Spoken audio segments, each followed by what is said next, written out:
Welcome back, ladies and gentlemen. My name is Targran, and today I've got another Lore of League of Legends episode for you all.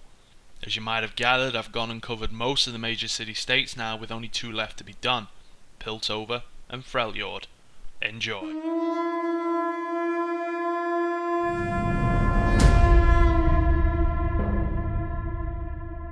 Piltover, the so-called City of Progress, is Valoran's most prominent centre of research and progress. The city's universities, laboratories and academies have been contributing to the science of the continent for many a long year. The only city-state that has even come close to Piltover's achievements has been Zorn. However, the citizens of Zorn do not bother themselves with details such as the protection of the world around them, creating safe environments for their achievements, or a general means of fair rivalry. While Piltover utilizes liquid and gas sources of energy found in liquid marshes that surround the city-state, they tend to care for safety and ecology while working on their technological inventions.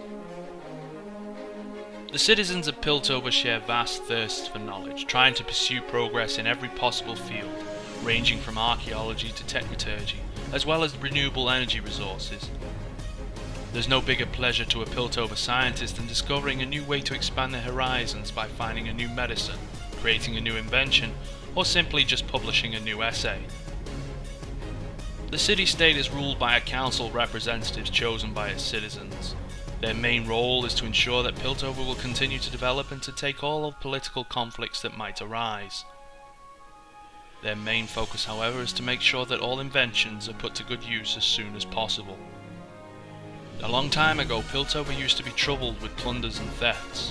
Rich scientists, more often than not, were always an easy target to be robbed and provided an easy source of income.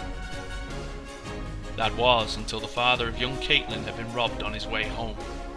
The young girl took to the streets and with no help was able to track the bandit and recover what was stolen. Even though at first her parents didn't approve, they would change their minds soon enough due to the stubborn nature of their daughter. They began helping her by creating devices tailored to her needs. She quickly gained a certain reputation without any help, and working on her own, Caitlin was able to track any bandit and get rid of them, thanks to her extraordinary skills as an investigator and marksman. Due to the young sheriff's actions, crime went down to minimum levels, which allowed many organizations to spread their wings and show their full potential. A good example of that would be the Yordle Academy of Science and Progress. There's a large number of Yordles living within Piltover.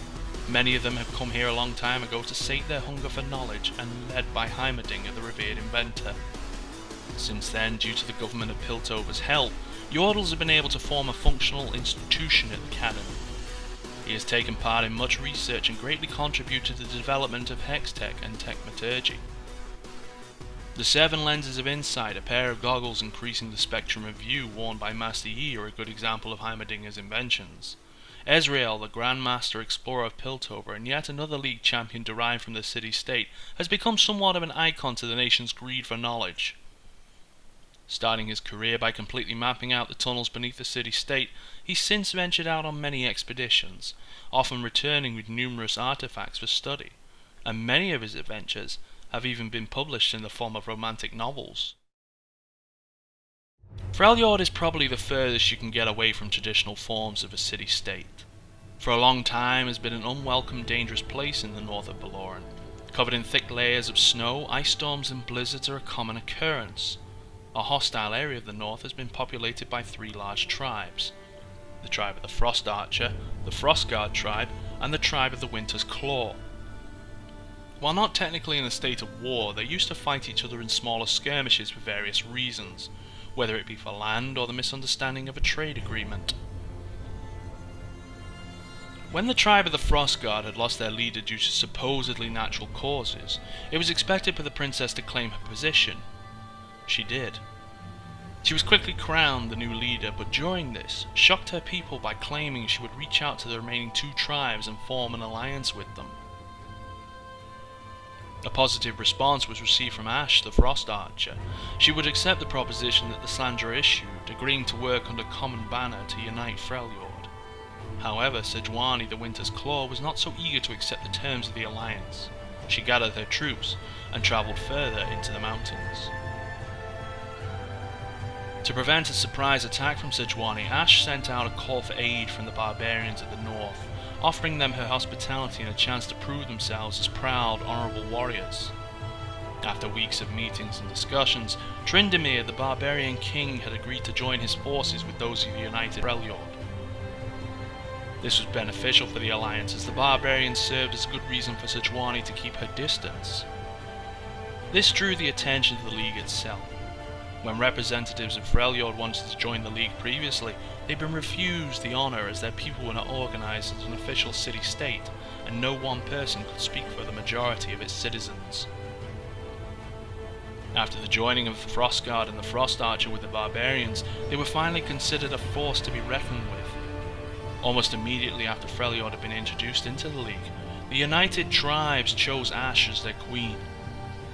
She was the first princess to unite the tribes under a common banner since the War of the Three Sisters a few hundred years earlier. Following the traditions of Freljord, the new queen had been asked to choose a new king for herself. In order to make sure the agreement between Freljord and the barbarians would last, she chose Tryndamere as her king and husband. But this was not the only choice the new queen would make. Nunu, the Yeti Rider, was chosen as the first of Freljord's representatives in the League, and the official position of royal advisor was offered to Sejuani.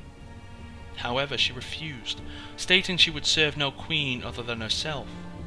Surprisingly enough, many of her people didn't seem to share that idea, as they travelled to the ancient capital, Racklestake, in order to attend Ashe's coronation ceremony. Demacia has had its misdealings with Freljord in the past, but upon hearing rumours of coming evils, Quinn and her companion Fala, the Demacia's wings, were dispatched to the northern lands to pertain if any of the rumours had bearing to them. On her travels and experiences with the various tribes, it became evident that the tribes were divided and Freljord was not secure. But it wasn't until her visit to the Frostguard tribe and her meeting with Lysandra that Demacia's fears would soon come to light. One night within the city of the Frostguard, Quinn discovered a group of the tribe knelt in a circle around a giant stone eye, speaking in a strange tongue that she had no knowledge of. They left the city but were pursued by Lysandra in her true form as the Ice Witch. Escaping by merely a stroke of luck and cunning, Quinn delivered her report to Prince Jarvan IV, stating that the threat of war in Freljord was very real, and the Frostguard especially had their own agenda in all of this. And that's all I've got for you this time around. Let me know you enjoyed the video by hitting that like button and leaving your feedback in the comments section below. Now that all the major city-states have been covered, it's time to move on to the champions themselves.